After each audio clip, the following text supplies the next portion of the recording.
So here's the moving into the idea here of lateral off the catch. So moving into the neutral zone now, we've covered our two sort of ideas and concepts out of the defensive zone when it comes to creating that time and some of the ways that it shows up in your game.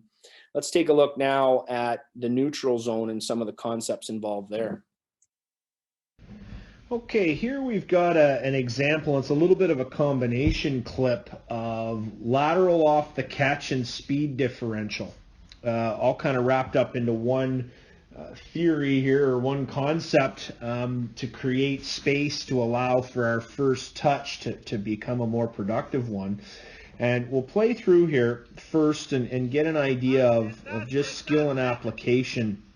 And the concept there obviously is that we catch that and we get into new space right away. And so as we see this, the one thing here, and this is a fairly common thing in terms of skating up the wall, but as a puck comes, what we're trying to do here and look and see is, if we look at his head, and obviously we see a puck's coming towards us, but we're not in a really great spot here if we just continue down the wall in terms of giving ourselves options to create more from this touch. And so, the first step that we take, and as we back that up a little bit, as the puck comes, and in this case we decide to push it and get off the wall and create space. And now, obviously in a game, if we have a defender that's, sort of standing in this area, now we've got to have them do two things. They've either got to continue to hold their line, in which case we've got the ability to jump back into this spot here.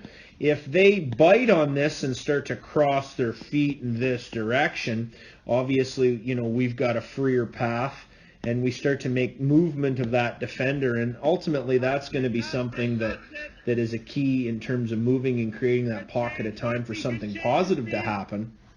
Now, the other thing we see as we play it at pace is there's a distinct change of pace after we've crossed, and again, taking new ice, forcing a defender into a reactionary state, but then getting back into a couple quick ones in order to change pace and back people up.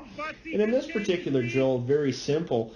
The idea is getting comfortable with not catching, continuing at the same pace that we're on, stick handling, and going to default skills that are maybe lower percentage by nature, but creating movement in defenders, and in this case there isn't one, but getting comfortable reps in where we can grab pucks and immediately move into the space to create reaction, and then changing the movement or the stride turnover, changing the pace of the amount of strides that we take in order to create that speed differential that can back people off and create more time in seams. And a very simple drill, but very effective to have players build a comfort level when it comes to ensuring that, number one, they understand the power of getting lateral off the catch of a pass and the power that speed differential can create in terms of creating opportunities. So we'll look at some game examples now of what that looks like in its natural environment. The concepts being, we want to dictate the movement of defenders, again, by weaponizing our skill set. So in this case, we're going to weaponize our skating by dictating the movement of a defender by using lateral off the catch, forcing movement from them, and then change of pace. Now, forcing a decision in defenders to create time and ice. If a D holds ice, that's a decision they've made and there's consequences to it. If a defender follows you, you're now in control of their movement, and they're vulnerable as they're in a reactionary state, and an attack-based skill set can come into play for us. So we'll take a look here at some of what it looks like in gameplay.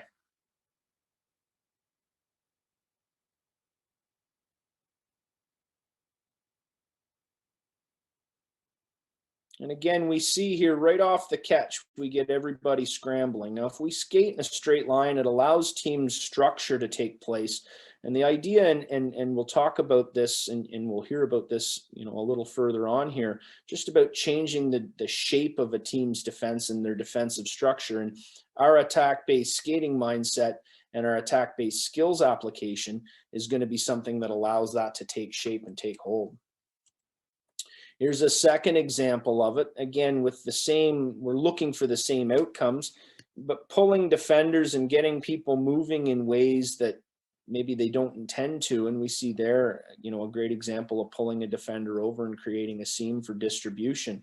Again, if that's a catch and carry play, stopping here, if we just carry that down the wall, there's a set of consequences that maybe don't do quite so well for us. Or if we don't cross over and we just keep that tight and allow this D to hold this D line, but we force the D to follow, and that pulls him out of position.